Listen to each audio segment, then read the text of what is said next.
Capítulo 7. Luz en la oscuridad. El calibre y carácter inesperado de la nueva noticia eran tales que quedamos todos sumidos en un gran estupor. Gregson saltó de su butaca derramando el whisky y el agua que aún no había tenido tiempo de ingerir. Yo miré en silencio a Sherlock Holmes, cuyos labios permanecían apretados y crispadas las cejas sobre entre ambos ojos. «También Stangerson», murmuró.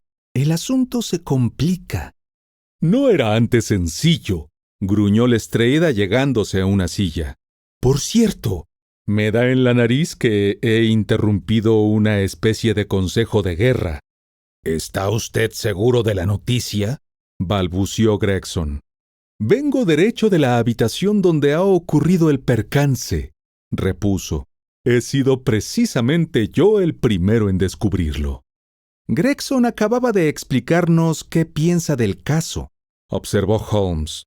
«¿Tendría usted inconveniente en relatarnos lo que por su cuenta ha hecho o visto?» «Ninguno», dijo Lestrade tomando asiento. «Confieso abiertamente que en todo momento creía a Stangerson complicado en la muerte de Drever. El último suceso demuestra el alcance de mi error. Llevado de él, me puse a investigar el paradero del secretario. Ambos habían sido vistos juntos en Euston Station alrededor de las 8:30 de la tarde del día 3.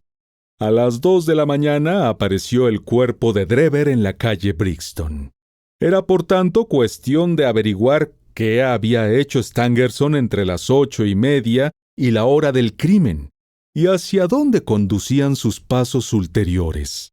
Despaché un telegrama a Liverpool con la descripción de mi hombre y la advertencia de que no apartasen un instante los ojos de los barcos con destino a América. A continuación inicié una operación de rastreo por todos los hoteles y pensiones de la zona de Euston. Pensaba que si Drever y su secretario se habían separado, era natural que el último buscara alojamiento en algún sitio a mano para descolgarse en la estación a la mañana siguiente. Habiendo tenido previamente la precaución de acordar con su compañero un posterior punto de encuentro, observó Holmes. En efecto, toda la tarde de ayer se me fue en pesquisas inútiles.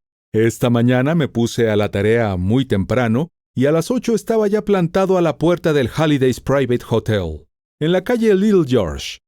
Inmediatamente me confirmaron la presencia del señor Stangerson en la lista de huéspedes. «Sin duda es usted el caballero que estaba esperando», observaron. «2 días hace que aguarda su visita». «¿Cuál es su habitación?», inquirí. «La del piso de arriba. Desea ser despertado a las 9». «Subiré ahora mismo», dije. Confiaba que, desconcertado ante mi súbita aparición, dejara escapar quizá una frase comprometedora. El Botones se ofreció a conducirme hasta la habitación. Se hallaba en el segundo piso, al cabo de un estrecho pasillo. Me señaló la puerta con un ademán de la mano y se disponía ya a bajar las escaleras, cuando vi algo que me revolvió el estómago pese a mis 20 años largos de servicio. Por debajo de la puerta salía un pequeño hilo de sangre, que trazando caprichosos meandros a lo largo del pasillo, iba a estancarse contra el zócalo frontero. Di un grito que atrajo al Botones. Casi se desmaya al llegar a mi altura. La puerta estaba cerrada por dentro, pero conseguimos quebrantar el pestillo a fuerza de hombros. Debajo de la ventana de la habitación, abierta de par en par, yacía hecho un ovillo y en camisa de dormir el cuerpo de un hombre. Estaba muerto, y desde hacía algún tiempo, según eché de ver por la frialdad y rigidez de sus miembros. Cuando lo volvimos boca arriba, el Botones reconoció de inmediato al individuo que había alquilado la habitación bajo el nombre de señor Stangerson. Una cuchillada en el costado izquierdo, lo bastante profunda para alcanzar el corazón, daba razón de aquella muerte. Y ahora viene lo más misterioso del asunto. ¿Qué imaginan ustedes que encontré en la pared encima del cuerpo del asesinado? Sentí un estremecimiento de todo el cuerpo y como una aprensión de horror antes incluso de que Sherlock Holmes hablara. «La palabra Rahe, escrita con sangre», dijo. «Así es», repuso Lestrade en tono de espanto, y permanecimos silenciosos durante un rato. Había un no sé qué de metódico e incomprensible en las fechorías del anónimo asesino que acrecía la sensación de horror. Mis nervios, bastante templados en el campo de batalla, chirriaban heridos al solo estremecimiento de lo acontecido. «Nuestro hombre ha sido avistado», prosiguió Lestrade.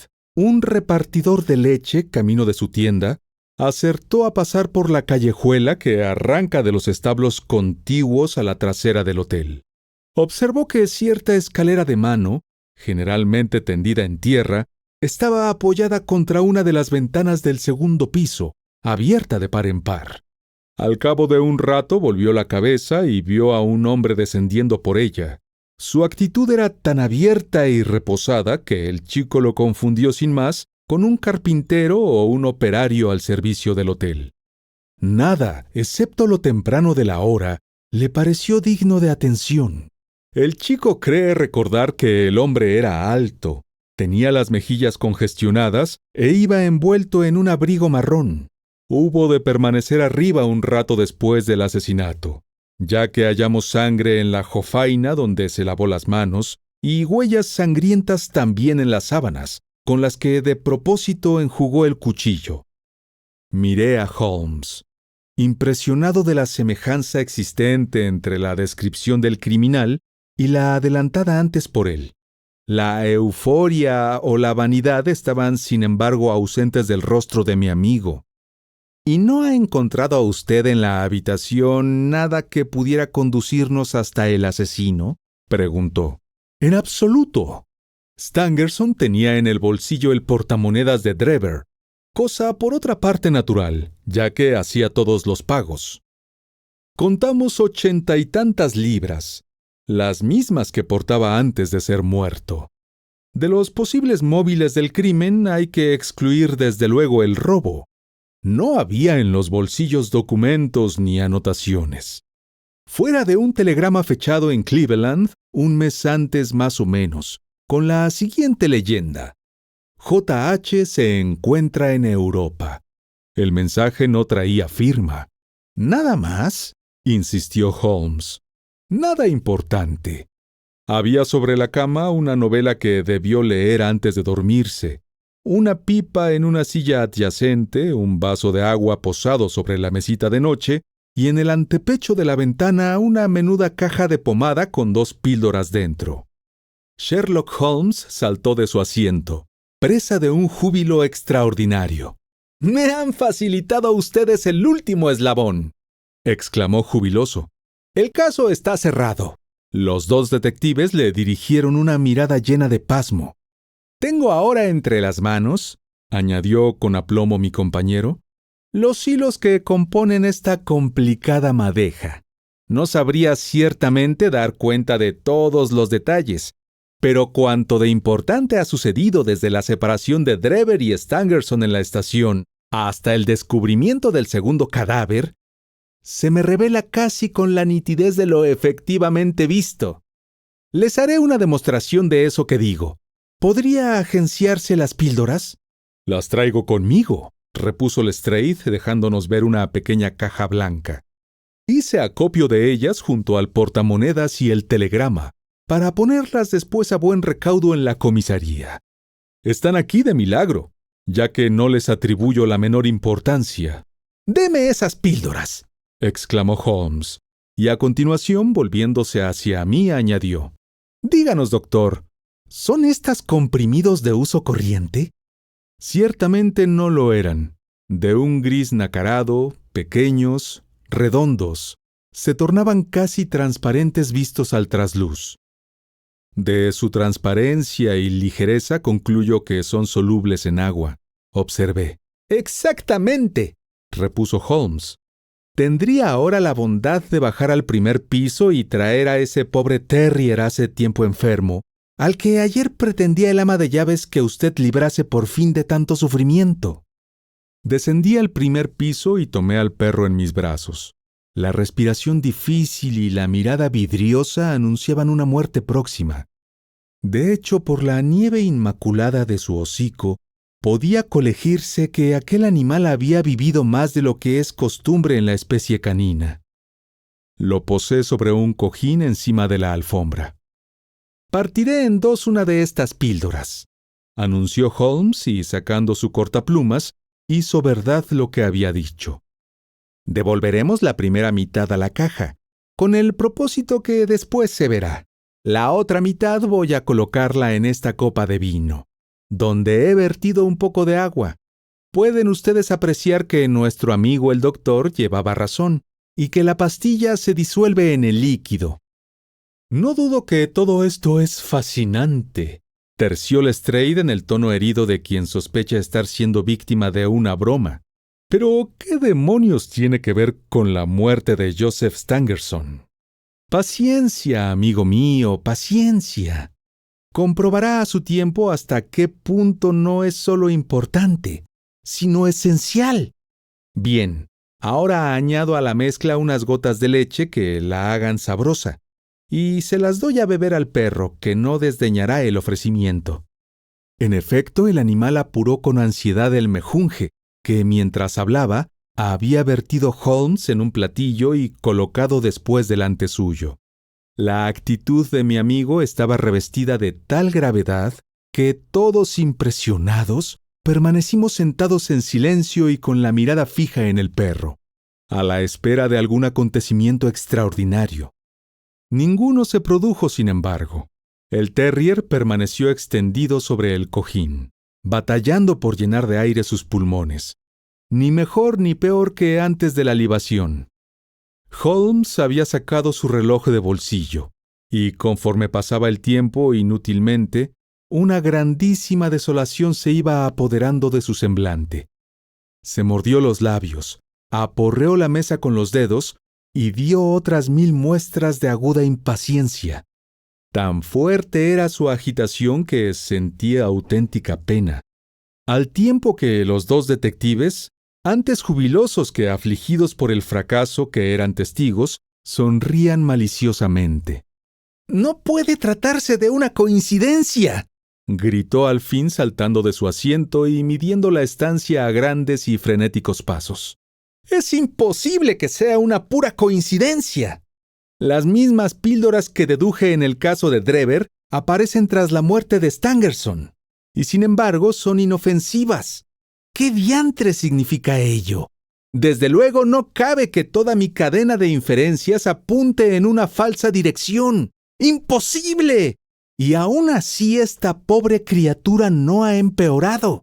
¡Ah, ya lo tengo! ¡Ya lo tengo!». Con un alarido de perfecta felicidad, acudió a la caja, partió la segunda píldora en dos, la disolvió en agua, añadió leche y ofreció de nuevo la mezcla al terrier. No había tocado casi la lengua del desafortunado animal aquel líquido cuando una terrible sacudida recorrió todo su cuerpo, rodando después por tierra tan rígido e inerte como si un rayo mortal se hubiera abatido sobre él desde las alturas. Sherlock Holmes dio un largo suspiro y enjugó el sudor que perlaba su frente. «Debiera tener más fe», dijo. «Ya es tiempo de saber que cuando un hecho semeja oponerse a una apretada sucesión de deducciones, existe siempre otra interpretación que salva la aparente paradoja. De las dos píldoras que hay en este pastillero, una es inofensiva, mientras que su compañera encierra un veneno mortal. Vergüenza me causa no haberlo supuesto apenas vista la caja. Semejante observación se me antojó gratuita, que difícilmente podía persuadirme de que Holmes la hubiera hecho en serio. Ahí estaba, sin embargo, el perro muerto como testimonio de lo cierto de sus conjeturas. Tuve la sensación de que empezaba a ver más claro, y sentí una suerte de vaga, incipiente percepción de la verdad. «Todo esto ha de sorprenderles», prosiguió Holmes, «por la sencilla razón de que no repararon al principio de la investigación en cierto dato. El único rico en consecuencias. Quiso la suerte que le concediera yo el peso que realmente tenía y los acontecimientos posteriores no han hecho sino afirmar mi suposición original, de la que realmente se seguían como corolario lógico. Lo que a ustedes se presentaba en tinieblas o dejaba perplejos, señalaba para mí el camino auténtico, esbozado ya en mis primeras conclusiones. No debe confundirse lo insólito con lo misterioso. Cuanto más ordinario un crimen, más misterioso también, ya que estarán ausentes las características o peculiaridades que puedan servir de punto de partida a nuestro razonamiento.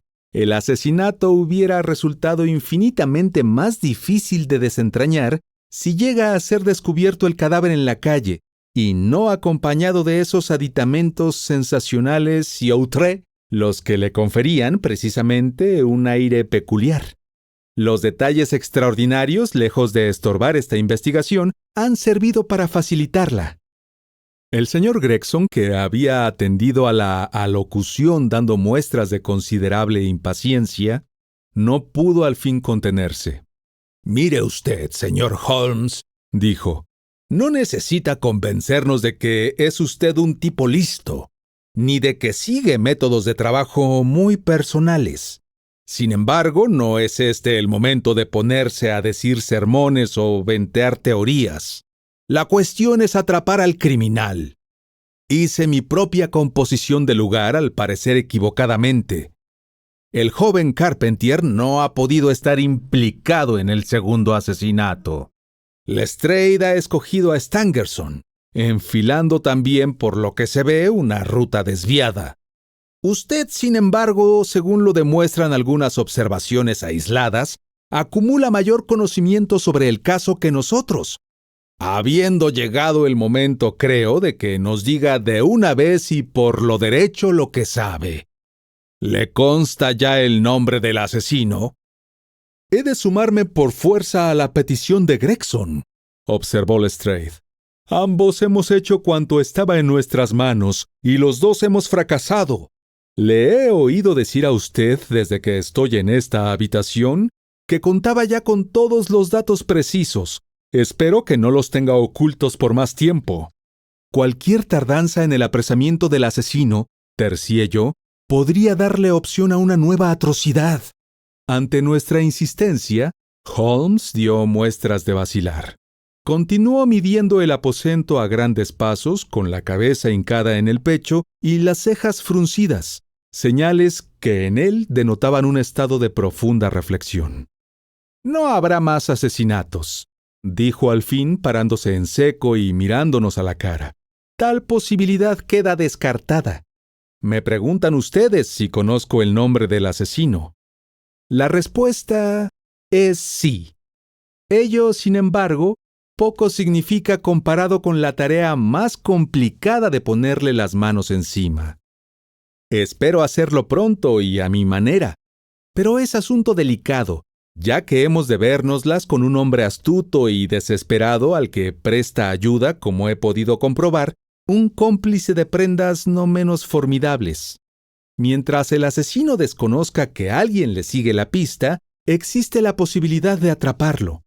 Mas en cuanto le salte la más mínima sospecha, cambiará de nombre, perdiéndose sin más entre los 4 millones de habitantes que pueblan esta gran ciudad. Sin propósito de ofenderles, debo admitir que considero a nuestros rivales de talla excesiva para las fuerzas de la policía, y que esta ha sido la razón de que no requiera su ayuda. Si fracaso, no dudaré en reconocer el error de esta omisión. Mas es riesgo que estoy dispuesto a correr. De momento sepan ustedes que tan pronto como considere posible transmitirles información sin poner en riesgo mis planes, lo haré con gusto. Gregson y Lestrade quedaron lejos de satisfechos con estas declaraciones, y la no muy halagadora alusión al cuerpo de policía. El primero se sonrojó hasta la raíz de sus rubios cabellos, en tanto los ojos de avalorio del otro echaban vivas chispas de inquietud y resentimiento. Ninguno de los dos había tenido tiempo, sin embargo, de abrir la boca cuando sonaron unos golpecitos en la puerta, y la mínima y poco agraciada persona del joven Wiggins, portavoz de los pilluelos, entró en escena. «Señor», dijo llevándose la mano a la guedeja que le caía sobre la frente, «tengo ya abajo el coche de caballos». «Bien hecho, chico», repuso Holmes en tono casi afectuoso. Después, habiendo sacado de un cajón un par de esposas de acero, añadió, «¿Por qué no adoptan este modelo en la Scotland Yard? Observen ustedes la suavidad del resorte. Cierra en un instante». «También sirven las viejas mientras haya alguien a quien ponérselas», gruñó Lestrade. Está bien», repuso Holmes sonriendo. «El cochero podría ayudarme a bajar los bultos». «Dígale que suba, Wiggins». Me sorprendió ver a mi amigo prepararse a lo que parecía ser un largo viaje, ya que no me tenía dicho nada sobre su proyecto. Había en la habitación una pequeña maleta que asió enérgicamente y comenzó a sujetar con una correa. En tal manejo se hallaba ocupado cuando hizo acto de presencia el cochero. «Venga acá, buen hombre», dijo hincando la rodilla en tierra con la cabeza siempre echada hacia adelante, «y ponga mano en esta hebilla». El cochero se allegó a él con aire entre arisco y desafiante y alargó los brazos para auxiliarle en la faena. Entonces se oyó el clic de un resorte. Resonaron unos metales y Sherlock Holmes recuperó rápidamente la posición erecta. «Señores», exclamó centelleantes los ojos, «permítanme presentarles al señor Jefferson Hope, el asesino de Enoch Drever y Joseph Stangerson». El suceso tuvo lugar en un instante, tan breve que ni tiempo me dio a cobrar conciencia cabal de lo ocurrido. Conservo en la memoria la viva imagen de aquel momento, la expresión de triunfo de Holmes y la faz furiosa, atónita del hombre, fijos los ojos en las brillantes esposas que, como por arte de encantamiento, habían ceñido de pronto sus muñecas. Durante 1 o 2 segundos pudimos parecer un grupo de estatuas. Entonces el hombre dejó escapar un grito de loco y, deshaciéndose de la presa de Holmes, impulsó su cuerpo contra la ventana. Maderos y cristales cedieron ante la acometida, mas no había el fugitivo completado aún su propósito cuando Holmes, Lestrade y Gregson hacían de nuevo, al igual que sabuesos, presa en él. Fue arrastrado hacia la habitación donde se desarrolló una formidable lucha. Tanta era la fuerza y el empeño de nuestro enemigo que varias veces nos vimos frustrados en el intento de inmovilizarlo. Parecía poseído del empuje convulsivo de un hombre al que domina una crisis epiléptica. Cara y manos se hallaban terriblemente laceradas por el cristal de la ventana, mas la pérdida de sangre no le restaba un ápice de fuerza. Hasta que Lestrade consiguió asirlo de la corbata y hacer con ella torniquete, cortándole casi la respiración, no cesó en su resistencia. Aún entonces solo nos sentimos dueños del campo después de haberle atado de pies y manos. Tras ello volvimos a incorporarnos sin aliento y jadeando. «¡Abajo está su coche!», dijo Sherlock Holmes. «Nos servirá para conducirlo a Scotland Yard. Y ahora, caballeros», prosiguió con una sonrisa complaciente, «puede decirse que hemos llegado ya al fondo de nuestro pequeño misterio. Háganme cuantas preguntas les ronden por la cabeza, sin temor de que vaya a dejar alguna pendiente».